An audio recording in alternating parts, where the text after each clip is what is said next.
지난 영상에서 저는 제가 어떻게 하나님을 믿게 되었는지 이야기했습니다. 저는 원래 하나님을 믿는 사람이 아니었습니다. 기독교를 완전히 몰랐던 것은 아닙니다.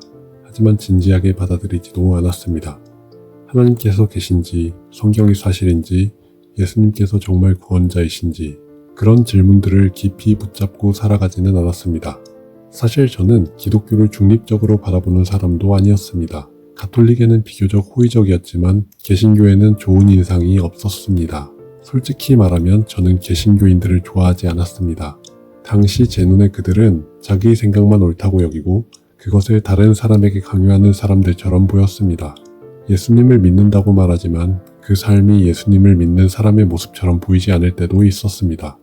물론 지금 돌아보면 그 판단이 모든 사람에게 공정했는지는 조심스럽게 생각해야 합니다. 하지만 적어도 당시에 저는 그렇게 느꼈습니다. 그런데 그런 저에게도 예외처럼 남아있는 분이 계셨습니다. 바로 우리 외할머니셨습니다. 외할머니께서는 말씀이 많으신 분이 아니셨습니다. 믿음을 앞세워 사람을 몰아붙이는 분도 아니셨습니다.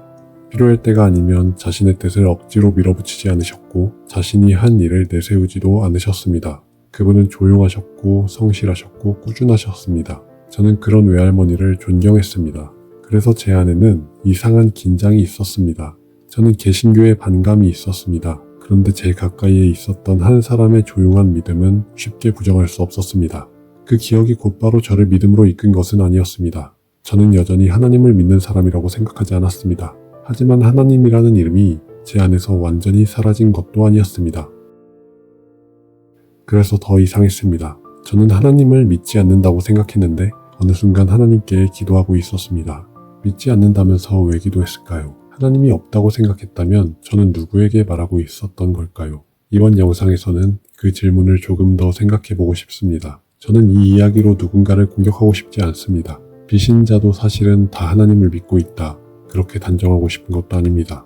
사람마다 살아온 길이 다르고 의심하는 이유도 다르고 하나님이라는 말 앞에서 느끼는 거리감도 다릅니다. 다만 적어도 저는 그랬습니다.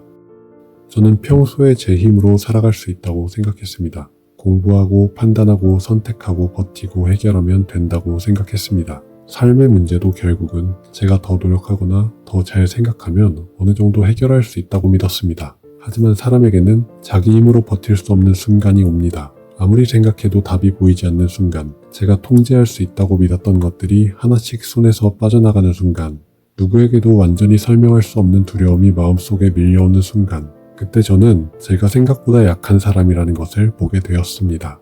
제 지식도, 제 판단도, 제 의지도, 제 계획도 저를 충분히 붙잡아주지 못했습니다.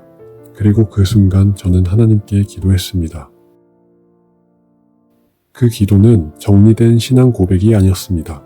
믿음이 있어서 드린 기도도 아니었습니다. 오히려 믿음이 없다고 생각했는데도 기도하고 있었습니다. 하나님 도와주세요. 하나님 정말 계시다면, 하나님 제발, 그런 식의 기도였습니다. 나중에 돌아보니 그 기도는 제 안에 있던 모순을 드러냈습니다.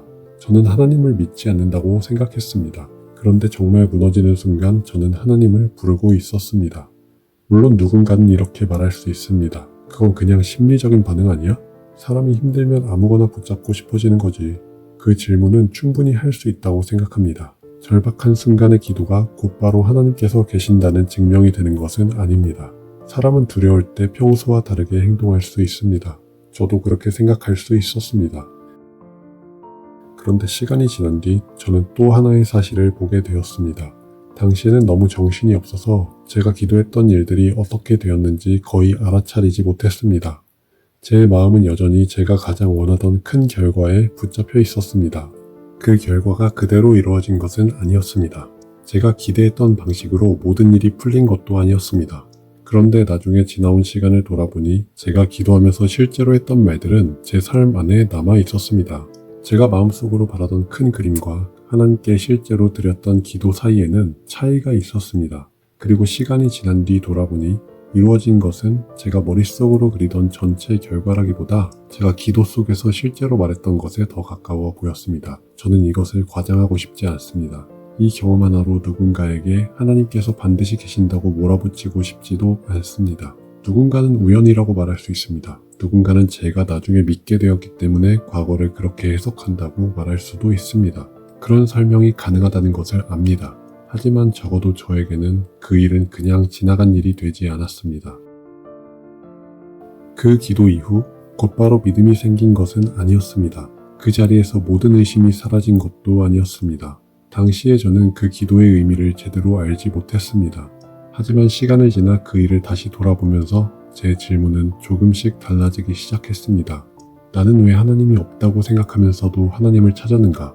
나는 기독교를 충분히 확인한 뒤에 거부했던 것인가? 성경을 안다고 생각했지만 정말 확인해 본 적은 있었는가? 저는 하나님을 믿지 않는다고 생각했지만 하나님에 대한 질문을 이미 끝냈다고 생각했지만 사실은 그렇지 않았습니다. 그 사실을 나중에야 알게 되었습니다. 그 뒤 저는 하나님에 대한 질문을 피할 수 없게 되었습니다.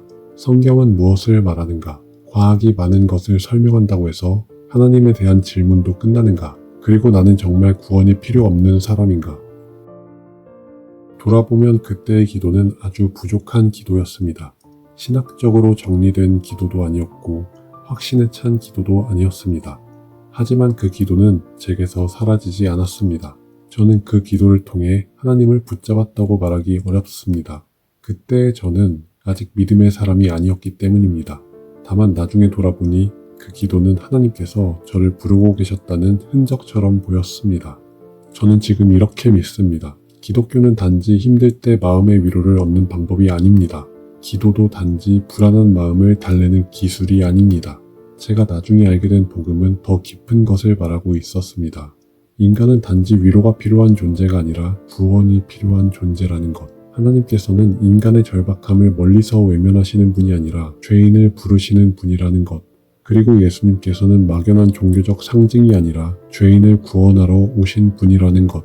그때 저는 아직 이 모든 것을 알지 못했습니다. 하지만 하나님께 기도했던 그 순간은 훗날 제가 이 질문들을 다시 보게 만든 중요한 장면으로 남아 있습니다. 그래서 저는 지금도 그 질문을 잊을 수 없습니다. 저는 하나님을 믿지 않았습니다. 그런데 왜 기도했을까요? 이 영상이 누군가에게 억지 결론처럼 들리지 않았으면 좋겠습니다. 저는 당신의 삶을 대신 판단할 수 없습니다. 당신이 어떤 이유로 믿지 않는지, 어떤 상처와 의문을 가지고 있는지 제가 다 알 수 없습니다. 다만 하나의 질문은 함께 나눌 수 있다고 생각합니다. 당신은 하나님 없이도 충분하다고 생각하십니까? 삶이 당신의 통제 밖으로 밀려날 때 당신은 누구를 찾습니까? 그리고 만약 어느 순간 당신도 하나님께 말하고 있다면 그 기도를 한 번쯤 돌아볼 필요는 없을까요? 저는 그 질문을 그냥 지나치지 못했습니다. 그리고 그 질문은 저를 다음 질문으로 이끌었습니다. 과학을 공부하면 하나님을 믿을 수 없는가? 하나님이라는 질문은 과학이 발달하면 사라지는 질문인가?